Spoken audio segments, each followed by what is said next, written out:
Mes chers compatriotes, lorsque je me suis engagé en politique, je me suis fait la promesse de toujours œuvrer à la défense des intérêts du peuple gabonais. Lorsque je me suis engagé en politique, je me suis fait la promesse de toujours respecter les valeurs, les principes et les conventions sociales qui ont présidé à la destinée de notre pays, le Gabon. Dans une société de la confusion permanente, dans laquelle l'intelligence artificielle nous place sous le diktat de la désinformation, dans une société dans laquelle sont célébrés les avatars, il me revenait, des mois après ma démission, d'apporter de la clarté et de la précision à mon nouvel engagement politique.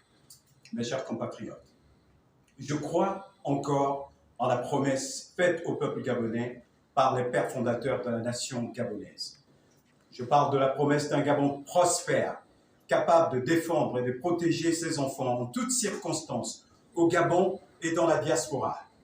Notre devoir d'hommes et femmes politiques est de travailler à la réalisation de cette promesse républicaine. À ce sujet, j'ai initié d'écouter, de parler, d'échanger et même de sonder l'environnement politique de notre pays. Au cours de ces derniers mois, j'ai initié une série d'échanges avec les acteurs importants de la politique gabonaise. Dans cette démarche de responsabilité, j'ai eu un échange républicain, empreint de courtoisie, avec un homme, un leader, un aîné. Il m'a fait l'honneur de m'écouter en retour et de me convier à une réunion du directoire de son parti. J'ai agréablement été surpris par l'intensité et la pertinence des débats, le niveau de liberté d'expression et de ton, et le respect des opinions divergentes qui ont prévalu lors de cette session. En échangeant avec le président de l'Union pour la démocratie et l'intégration sociale, M. Hervé Patrick Opianga, j'ai compris qu'en politique, d'abord, rien n'est jamais acquis, ensuite qu'il est important d'établir des passerelles pour relever ensemble les défis auxquels le pays fait face. Notre priorité absolue doit être la recherche permanente du bien-être du peuple gabonais. Guidé par ma foi chrétienne, dans un esprit d'humilité, guidé par l'éducation inculquée par mes parents qui m'enseignent le respect absolu pour les aînés, mais aussi la réaffirmation de mes convictions politiques profondes, j'ai décidé d'adhérer à l'UDIS. En allant chercher des réponses politiques auprès du président Hervé Patrick Opianga, j'ai découvert un homme animé par les valeurs de courage, de patriotisme et de rassemblement.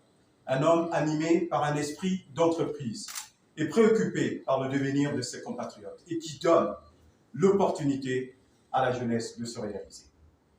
Personnellement, j'attache du prix à l'intégration sociale des Gabonais et des Gabonaises par le travail. Je partage de ce fait ce noble combat porté par l'UDIS. Mes chers compatriotes, je reste le même homme, préoccupé par la place de la jeunesse gabonaise dans l'économie de son pays. Nous devons travailler à imposer un lobby gabonais dans les affaires du Gabon. C'est parce que nous tiendrons les cordes de l'économie gabonaise que nous serons capables d'absorber le chômage qui touche notre pays. Je reste le même homme, préoccupé par la catégorisation de nos compatriotes en Gabonais économiquement faibles. Faisons en sorte que ce statut de Gabonais économiquement faible soit un statut de transition et non un statut permanent. Aujourd'hui, l'idée est de dépasser le positionnement politique pour aller chercher l'intérêt du peuple gabonais. L'emploi demeure à mes yeux la plus grande des politiques sociales. J'ai foi dans l'avenir de notre pays. J'ai surtout foi dans le potentiel du peuple gabonais, avec en perspective l'enrôlement sur la liste électorale et les élections générales à venir. Nous devons choisir soit d'espérer vainement, soit de nous engager pleinement. Le mérite revient toujours à celui qui s'engage. En choisissant, moi, de m'engager auprès de l'UDIS, porté par la vision de son président, Hervé Patrick Opianga, je voudrais maintenant inviter celles et ceux qui ont toujours cru en moi, parents, amis et connaissances, jeunes, femmes et aînés, à me rejoindre dans ce parti pour qu'ensemble, nous puissions aider à matérialiser cette vision politique. Je vous remercie.